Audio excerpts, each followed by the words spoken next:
السلام علیکم بچوں۔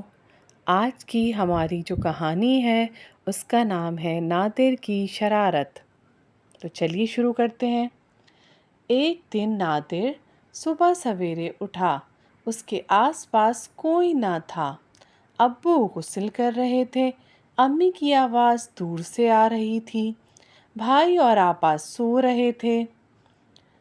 نادر چپکے چپکے ٹی وی کے پاس پہنچا، ایک انگلی سے ٹی وی چلایا اور دوسری انگلی سے آواز اونچی کر دی، پھر جلدی سے بستر میں گھس گیا اور آنکھیں بند کر لیں۔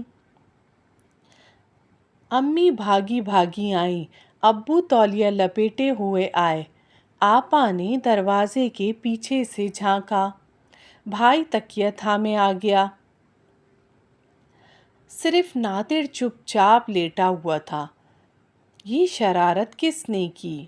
کہانی کے نئے الفاظ: غسل، ٹی وی، انگلی، آنکھیں، تولیہ، تکیہ۔